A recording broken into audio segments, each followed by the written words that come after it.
नमस्कार। हमारे YouTube channel चिंतन इंस्टीट्यूट ऑफ एजुकेशन में प्रतिदिन की तरह आपका फिर से स्वागत है। आज हम लोग प्रतिदिन की तरह एक बहुत ही महत्वपूर्ण वीडियो आपके सामने लेके आए हैं, जो बहुत सी प्रतियोगी परीक्षाओं के लिए बहुत ही इम्पोर्टेंट है और प्रायः लगभग शिक्षा से संबंधित सभी परीक्षाओं में गाहे बगाहे आ ही जाता है। तो इस सीरीज का ये अभी शुरुआती वीडियो है। इसमें हम पूरे हफ्ते कुछ नए तरीके से नए सूचनाओं को आपके सामने लेके आएंगे। इसी क्रम में आज का जो टॉपिक है, प्रमुख शैक्षिक कार्यक्रम एवं योजनाएं, यानी आज़ादी के बाद कुछ विशेष रूप से जो प्रमुख योजनाएं हमारे यहाँ लागू हुई उनके बारे में कुछ तथ्यात्मक जानकारी के साथ आपके सामने मैं उपस्थित हुआ। ये आपका जो योजनाएं हैं वो ये आपका पूरा जो हेडिंग है आपका, यह हमारे यूजीसी नेट फर्स्ट पेपर के बच्चों के लिए बहुत ही आवश्यक है एजुकेशन पार्ट के अंतर्गत। साथ ही साथ जो UGC net second paper education के हमारे विद्यार्थी हैं उनके लिए भी बहुत काम की चीज़ है। उसी प्रकार CTET, UPTET, STET, TGT, PGT विशेष रूप से जो आपके तमाम जो तथ्यात्मक सूचनाएं हैं शिक्षा से संबंधित वहाँ पे विषय आते हैं उनके अंतर्गत, जैसे पीजीटी आपका एजुकेशन में बहुत महत्वपूर्ण है, ये प्रायः पूछ लिया जाता है। उसी प्रकार डीएसएलवी के बच्चों के लिए, साथ ही साथ बीटीसी के जो रेगुलर बच्चे हैं उनके लिए भी जो तथ्यात्मक प्रश्न आते हैं छोटे छोटे प्रश्नों के रूप में, उनके लिए भी यह वीडियो बहुत ही महत्वपूर्ण है। अतः इस बहुत काम के वीडियो को आप शुरू से लेके अंत तक हमारे साथ बने रहिए। आइए अब हम लोग बढ़ते हैं कि प्रमुख शैक्षिक कार्यक्रम एवं योजनाएं कौन कौन सी हैं उनके बारे में एक क्रम से हम अध्ययन करते हैं। तो सबसे पहले मैं इसके वीडियो के बारे में बता दूं। यहाँ पर इस योजना का एक सीमांकन है कि ये हम लोगों ने 70 के दशक के प्रारंभिक वर्षों से जो प्रमुख योजनाएं थी वहाँ से शुरू किया है, यानी लगभग 1963 से पहली योजना को उठाया है और अंतिम योजना लगभग 2005 तक की योजनाओं के बीच की जो महत्वपूर्ण योजनाएं हैं उनके बीच की योजनाओं को मैंने इस वीडियो के अंतर्गत रखा है। अतः यह इस वीडियो का सीमांकन भी है। और इसी के साथ साथ जो इसके बीच के पहले या फिर उसके बाद की जो लेटेस्ट योजनाएं हैं शैक्षिक, उनके ऊपर अलग से वीडियो बनाए जाएंगे, आपको घबराने की जरूरत नहीं है। तो आइए इस क्रम में हम पहली योजना की तरफ चलते हैं।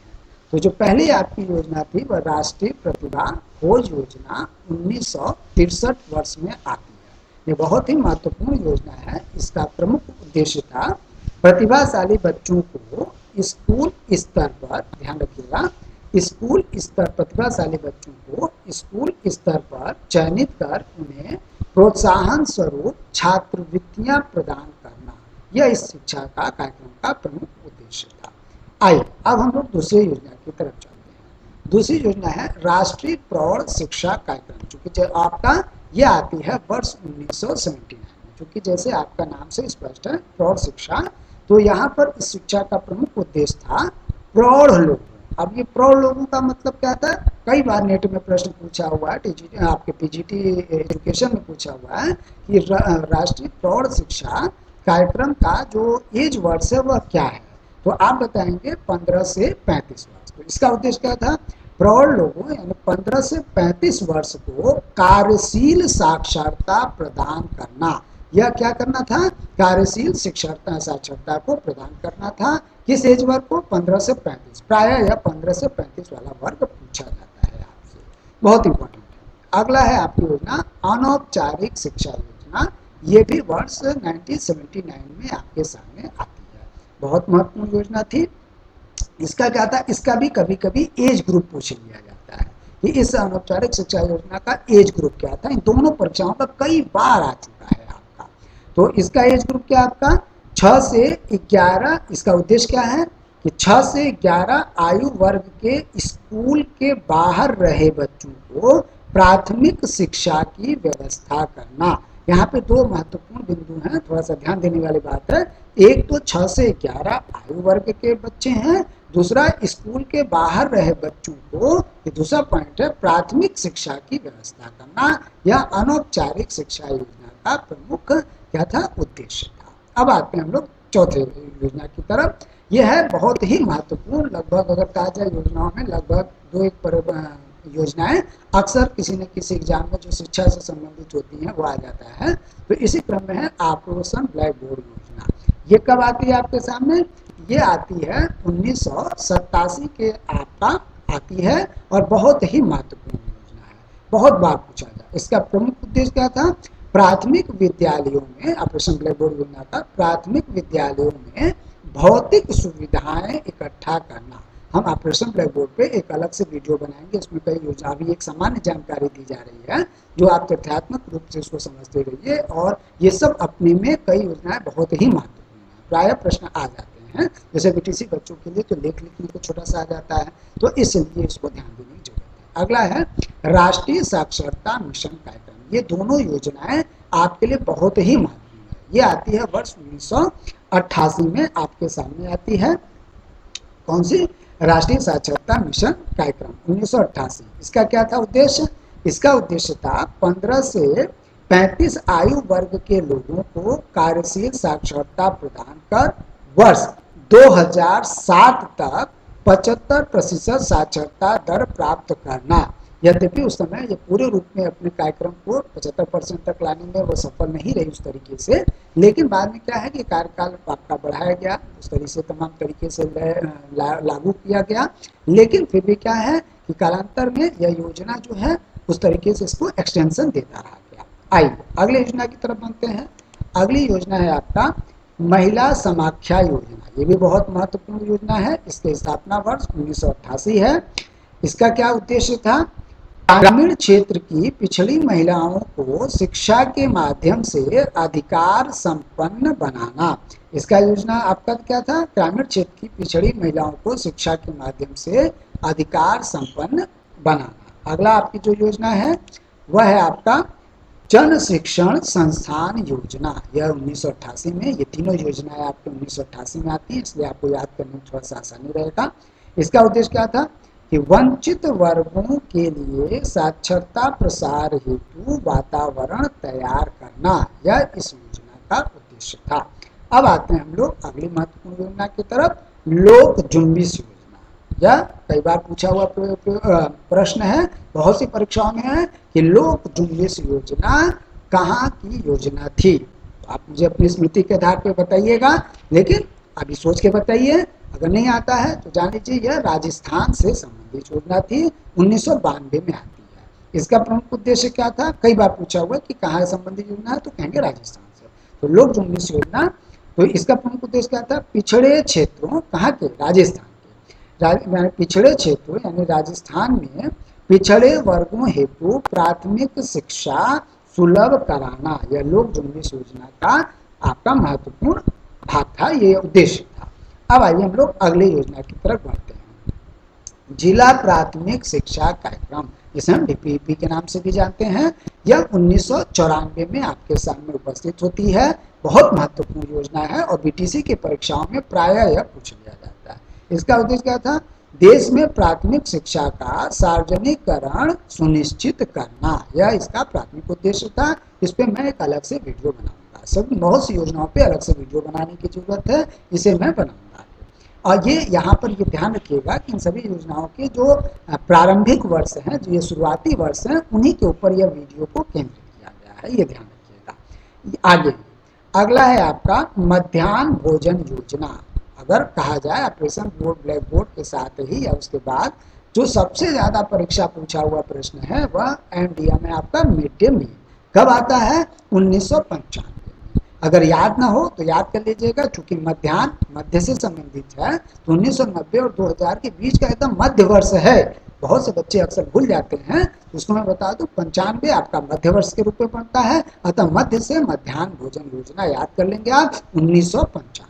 ठीक है, तो चलिए इसका जो उद्देश्य था बहुत व्यापक, इसके उद्देश्य थे उसमें जो अगर आप तथ्यात्मक रूप से समझेंगे तो इसका जो उद्देश्य था प्राथमिक स्तर पर स्कूलों में बच्चों के ठहराव को सुनिश्चित करना, यानी बच्चे क्या कर सके, ज्यादा से ज्यादा ठहर सके। साथ ही साथ नामांकन भी इसका उद्देश्य था और ठहराव भी उसका उद्देश्य था। तो इस पर बहुत एक व्यापक चर्चा की जरूरत है, इस पर हम अलग से वीडियो बनाएंगे। कई उस पर जो विशेष रूप से परीक्षाएं पूछी जाती है उसके ऊपर हम लोग अलग से वीडियो बनाएंगे। चलिए आगे है अगली जो महत्वपूर्ण आपका है नया मिलेनियम पाठ्यक्रम आपका कब आया? सन 2000। चूंकि नाम से स्पष्ट है कि यह मिलेनियम पाठ्यक्रम है, जब सहस्राब्दी जैसे वर्ष हो जाते हैं तो उसमें 2000 में यह मिलेनियम पाठ्यक्रम आया। आपका उद्देश्य क्या था इस योजना का? वर्तमान चुनौतियों के अनुरूप प्राथमिक एवं माध्यमिक स्तर का नया पाठ्यक्रम तैयार करना। ये भी पूछा हुआ प्रश्न है कि किस स्तर का पाठ्यक्रम तैयार करना वर्तमान चुनौतियों को ध्यान में रखते हुए? तो कहेंगे प्राथमिक एवं माध्यमिक, ये ध्यान रखिएगा एकदम। तो चलिए अब हम लोग अगले योजना की तरफ बढ़ते हैं। बहुत महत्वपूर्ण योजना आपका सर्व शिक्षा अभियान कार्यक्रम, जिसे SSA के नाम से भी जानते हैं। कालांतर में इतनी व्यापक योजना हुई कि बहुत सी योजनाओं का इसमें, पूर्व की योजनाओं का और छोटी छोटी योजनाओं का इसमें समावेशन कर दिया गया। तो अब आइए इसके बारे में जानते हैं। आपका सर्व शिक्षा कार्यक्रम, आपका अभियान कार्यक्रम, यह सन कोई बात नहीं, थोड़ा सा यहाँ पे मिस्टेक हो गया है हम लोग से, ये सन 2001 में आती है ना, ये ध्यान में रखिएगा, कोई दिक्कत नहीं है ना। आगे क्या है?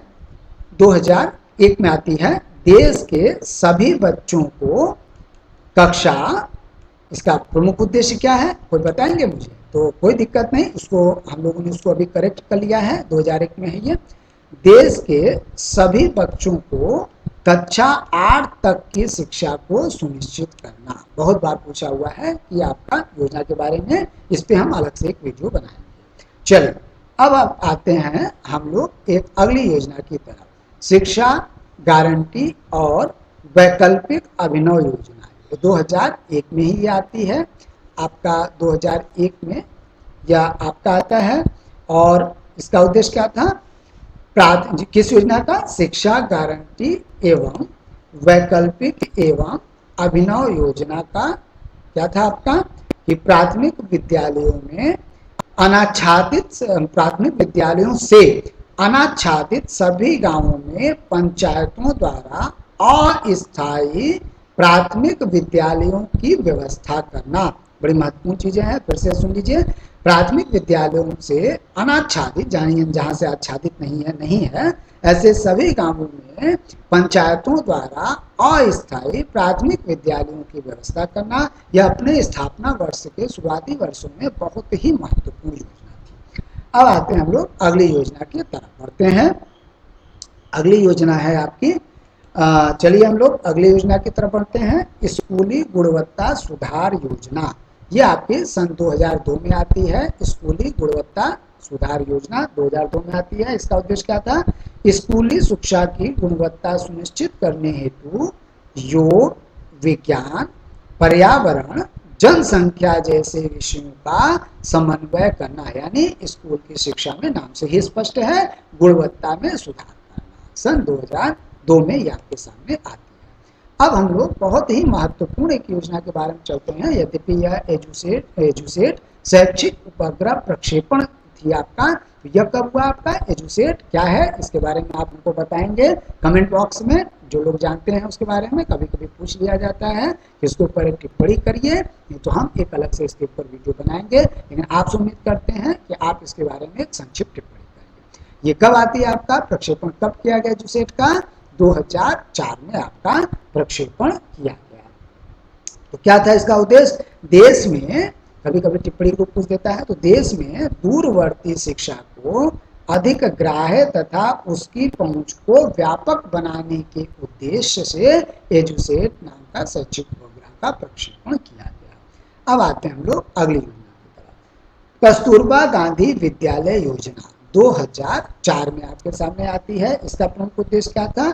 अनुसूचित जाति, जनजाति, पिछड़े तथा अल्पसंख्यक की प्रचुरता वाले क्षेत्रों में शुरुआत में 750 आवासीय विद्यालय स्थापित करना। कभी कभी आपके उद्देश्य के साथ साथ वो संख्या भी पूछी जाती, कितने उद्देश्य रखे गए थे? तो 750 आवासीय विद्यालय स्थापित करना इसका प्रमुख उद्देश्य था।